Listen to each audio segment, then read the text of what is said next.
ఏంటండి గోరింటాకు ఏంటి విత్తనాలు చూడండి. ఒకసారి మనం ఒకసారి రీగ్రోత్ వేసాం కదా, చిన్న క్యారెట్ మొక్క. ఆ రీగ్రో ఎందుకు చేసామంటే ఇందుకు సీడ్స్ కోసం చూపించాను కదా ఆల్రెడీ. మీకు తోటకూర మొక్క చూపించాను కదా, చూసారా? గోరింటాకు ఇంకా తెంపాలా, ఇంకా చూపిస్తా చూడండి. ఒక ఇంపార్టెంట్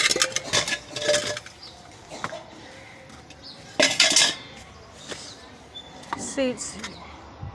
ఇంకా పెద్దగా ఇది రాలేదు, కానీ కొంచెం స్పేషియస్గా మనం వేయగలిస్తే చూడండి గోంగూర ఎంత పెద్ద మొక్క అయిందనేది. అది చూసారా, ఇది ఎంత పెద్దగానైనా అవుతుందండి అది గోంగూర. ఇప్పుడు చూసారా సీడ్స్ ఇవి రెడీగా ఉన్నాయి. మొక్కకే ఇవి ఎండబెట్టేసి ఎండిపోయినవి కలెక్ట్ చేశాడు. నీకు అర్థమైందా? వదిలేస్తే మాత్రం అవి నోరిప్పుకొని సీడ్స్ అన్నీ బయటకు వచ్చేస్తాయి. వదలకూడదు. వదిలేమంటే ఇలా ఓపెన్ అయిపోయి వచ్చేస్తాయి బయటికి. పడిపోయింది. టమాటాలు కూడా ఎలాగో కష్టపడి వస్తున్నాయండి, రాకుండా లేవు. చెప్పాను కదా, పొలినేషన్ మనమే చేసుకోవాల్సి ఉంటుంది. చాలా విస్తారంగానే కాస్తున్నాయి. చూసారా, గోంగూర కోసం నేను చెప్తున్నా. ఎస్పెషల్లీ టమాటాలు కూడా కాసే ఒక పరిస్థితి మనకు కనబడుతూ ఉంది. చూసారా, ఇప్పుడు ఇలా ఉన్నప్పుడు చేస్తామంటే జస్ట్ మనం దీన్ని టచ్ చేస్తే పొలినేషన్ అవుతుంది. ఆల్రెడీ నేను చెప్పిందే. ఇక్కడెక్కడ కాయలు పడినాయి.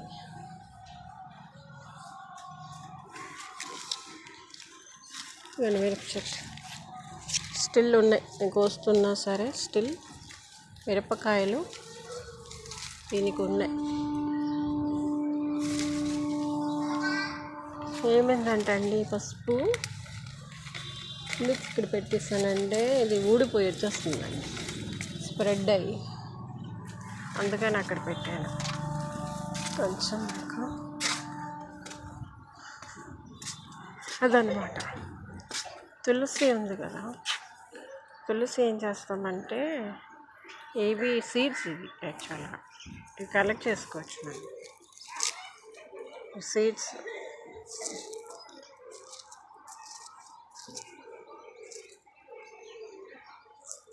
ఇక్కడే వేసేస్తానండి ప్రస్తుతానికి.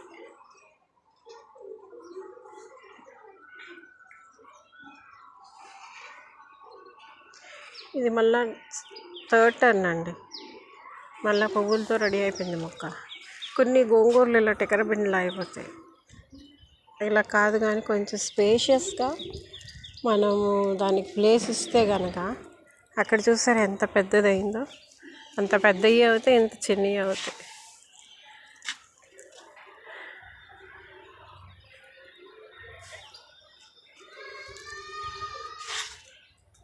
ఇలా వచ్చి క్యాంప్ వెళ్ళినప్పుడు పాపం ఇది కొద్దిగా ఇది అయిపోయిందండి మన యాపిల్ ట్రీ. అంతంత మిరపకాయలు అవి. అర్థమైంది కదా మీకు? ఈ మిరప చెట్టు చూపిస్తాను. ఇక్కడ టమాటాలు పడుతున్నాయండి బాగానే. టమాటాలు ఇక్కడ బాగానే పడుతున్నాయి. అంటే మనం వేసిన మట్టి, వాటికి ఉండే ప్లేసు, దాన్ని బట్టి ఉంటాయండి కాయలు కాయడం. ఈజీగా కాసేస్తాయి అనుకుంటే చాలా పొరపాటు. వాటికి అంతా అనుకూలంగా ఉంటే కాసుకుంటాయి, లేకపోతే కాయ మరి ఎంత బాధపడినా కాయ పడి. కాకపోతే ఇప్పుడు మనకి అన్నింటికి కాయలు అనేటువంటివి ఉన్నాయండి. చూసారా, కాయలు అనేవి విస్తారంగానే వస్తూ ఉన్నాయి. చూసారా, మిరపకాయలు నాకు మిరపకాయలు చూస్తే కడుపు నిండిపోతాడు మీరు ఏమంటారు. ఏదేమైనా సరే చాలా స్వీట్ స్మెల్ ఇది. మొక్కలు కావాలంటే మీరు ఆర్డర్ చేసుకోవచ్చు. ఏమైందంటే అండి, క్యాంపులో వెళ్ళిపోవడం కాదు కానీ మొత్తం గ్రేప్ అంతా స్మాష్ అయిపోయిందండి. ఇంకెందుకని ప్రూన్ చేసి పడుతుంది. చూసారా ఎంత గుత్తులు పడ్డాయో. ఆ గుత్తులన్నీ స్మాష్ అయిపోయాయి పాపం. ఎందుకు దాన్ని ఇబ్బంది పెట్టడం అని మొత్తం ప్రూన్ చేస్తాను. మిరపకాయ చెట్టు అలా కంటిన్యూస్గా మనకు కాస్తూనే ఉంది, సర్వీస్ ఇస్తూనే ఉంది. చూసారా పాపం అది మాత్రం చాలేదండి, వాటర్ ఎక్కిపోయినా సరే. ఈ మిరప చెట్టు ఎంత చక్కగా కాస్తుంది తెలుసండి. థర్డ్ టైం అనుకుంటా ఇది పూత.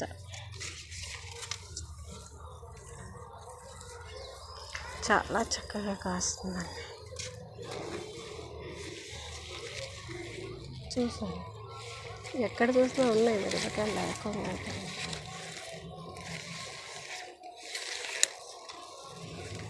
కాకపోతే ఇలా అయిన వరకు వెయిట్ చేస్తాం. కారం ఎక్కువ ఉంటాయి కదా. మజ్జిగ అన్నంలోకి భలే ఉంటాయండి ఇవి. మజ్జిగ అన్నంతో ఇవి భలే ఉంటాయి. ఇవి కూడా మస్తు ఉంటాయండి, చాలా టేస్టీ ఇవి. ఇవి ఎస్పెషల్లీ మజ్జిగ అన్నంతో బాగుంటాయి. చట్నీలకి చాలా కారం ఇది. ఇంకా పొట్టుగా అన్నీ కారం లేదనుకుంటారు, చాలా కారం ఇది. ఇంకే స్వీట్ ఒకసారి మజ్జిగ అన్నంలో అలా ఇప్పుడు చూపించాను కదా మీకు, ఆ మిరపకాయ నంచుకున్నానండి. అది స్వీట్ ఉందండి అది కానీ. మిరపకాయలు స్వీట్ కూడా ఉంటాయి ఏంటి, నాకు అర్థం అవ్వలేదు. ఇవన్నీ సీడ్స్ తీసి వేస్తానండి, చూపిస్తాను వెనక్కి వేసి. మొత్తం సీడ్స్ భలే వచ్చాయి. ఇంకా నిమ్మకాయ చెట్టు చాలా కాయలు వచ్చినాయండి. ఇప్పుడు చూసారా మళ్ళీ పూత మీద ఉంది. ఫ్లవరింగ్ ఉంది, కాయ ఉంది, పెద్ద కాయలు ఉన్నాయి, చిన్న చిన్న కాయలు ఉన్నాయి. అలా ఉంది, ఇదిలా ఉంది. అంటే క్యాంప్ వెళ్ళడం మొత్తం. ఇప్పుడు ఈ చెట్టు కూడా కాస్తుందండి. చెట్టు పూతని నేను చూపిస్తా. పెద్ద కాయలు ఒక 3 పడినాయి. చెట్టు కూడా కాస్తుంది బాగానే. చాలా జాగ్రత్తగా చూసుకోవాలి. ఇందులో పెద్దవైంది, ఈ సైజు కూడా ఉంది. అదనమాట వంకాయలు. ఈ వంకాయ కూడా పాపం చాలా పోయింది. ఇవ్వండి, ఇలాగా పురుగు కానీ పట్టింది అనుకోండి, ఇంగువ మజ్జిగ ఇవ్వాలన్నారు. క్యాంపులు వెళ్తే మాత్రం మొక్కల్ని ఎవరు చూడరు కదండి, చూడరు. మనం కూడా వాళ్ళ మీద ఆశలు పెట్టుకోకూడదు. యాక్చువల్గా చాలా మంచి మొక్క పాపం, మళ్ళీ బతికేసింటారు.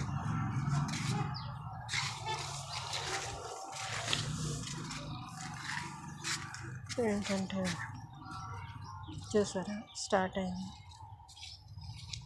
మొత్తానికి అన్నిటికీ కాయలు ఉన్నాయి. ఇక్కడ స్వీట్ ఏదంటే ఇక్కడ అండి, ఈ మిరపకాయ అనేది నేను నంచుకున్నప్పుడు అది స్వీట్ ఉందండి. ఇది అదేటో మరి మిరపకాయల్లో స్వీట్ కూడా ఉంటాయని నాకు ఇప్పుడే అర్థమైంది సుమా. ఇది అసలు చెట్టు నిండా కాయొచ్చింది. బట్ మన ప్రాబ్లమేనండి. ఇది పాపం చాలా మంచి నిమ్మ చెట్టు అండి ఇది. ఈ పూత ఎట్లా ఉంటుందంటే చూసారా, పూత ఇట్లా వచ్చేస్తుంది. అన్ని సైజుల్లోనూ కూడా నిమ్మకాయలు ఉన్నాయి చూసారా. ఇది నిజంగా గాడ్స్ గ్రేస్ అండి, ఒక గిఫ్ట్ ఇది నిజంగా. నాకు ఈ నిమ్మ చెట్టు వచ్చిన తర్వాతే నిమ్మకాయలు తినడం అలవాటు అయింది నాకు. యాక్చువల్గా నాకు లెమన్ అంటే పడదు. యాక్చువల్గా ఆరోగ్యం మ్యాక్సిమం సెట్ అయింది లెమన్ వల్లే. లెమన్ చాలా ఇంపార్టెంట్ అండి మనకి. మీకు కనబడుతున్నాయా అన్ని విధాలైనటువంటి సైజులు, అన్ని సైజుల్లో ఉన్నాయండి. ఈ టైంలో అస్సలు గార్డెన్ వదలకూడదు. మీకు అర్థమైందా? ఎవ్వరు మన అంత ఇంట్రెస్ట్గా, మనకి ఇంట్రెస్ట్ ఉంది కనుక మనం చేస్తాం. అందరూ ఎందుకు చేస్తారు? మన గార్డెన్ కోసం చేయరు కదా, అవునా? చెయ్యరు. నువ్వు 2000 ఇయ్యు, 3000 ఇయ్యు, ఎంత ఇయ్యు, చెయ్యరు. కాకపోతే మనం పండించినవన్నీ రెడీగా ఉంటే తీసుకుని వెళ్ళిపోతారు. అదే జరిగింది మొన్న. ఆవిడకి అప్పచెప్తే అదే చేసింది మా అత్తమ్మకి. పండించి రెడీగా ఉంటాయి కదా, అవి కోసుకొని వెళ్ళిపోమంటే చక్కగా కోసుకొని వెళ్ళిపోవచ్చు. చూసారా, పూత పడుతుంది, కాయలు కాస్తున్నాయి. చూసారా, చాలా అందంగా ఉంటాయి. ఇవన్నీ కొంచెం పెద్దవైతే ఒకసారి చూడండి అంటే చూస్తారు ఎప్పుడు కోసుకున్న వరకు. అదనమాట. అసలు గోంగూర విషయమే చెప్దామని చేశాను. అన్నీ విస్తారంగానే వస్తున్నాయిలేండి, రాకుండా బాగానే ఉంది. వేసిన మొక్కలన్నిటికీ కాయలు వచ్చేసాయి, గొప్ప విషయం, వ్యర్థంగా లేకుండా. యాక్చువల్గా దీనికి కూడా పూత వచ్చిందండి, అది కూడా రాలేదు. ఇదొకటి పాపం ఒకసారి క్యాంపు వెళ్ళేటప్పుడు ద్రాక్ష చూపించారు, అవే పడ్డాయండి. ఈ చెట్టుకి, కింద చెట్టుకి కొంచెం 6-7 గుత్తులు పడినట్టుంది. ఈ చెట్టుకి ఈ చెట్టుకి కూడా కాదు. చూసారా, వచ్చినవి రాలిపోయాయి, కానీ ఆ చెట్టే పాపం అన్యాయం అయిపోయింది. మొత్తం వచ్చిందండి. 100 గెలలు వేసినట్టుంది అక్కడ. వైట్ 100 గెలలు వేసి ఉంటుంది ఈజీగా. ఆ 100 పోయే, అది గొప్ప విషయం. ఆడ పెద్ద నిమ్మకాయలు ఉంటే కోసుకోవడమే. చాలా పెద్ద అవుతున్నాయి, చూసారా. చిన్న చిన్న ఆరెంజెస్ సైజ్ అవుతాయండి, మనం అలా ఉంచాలి. కానీ దాని మాట కథ.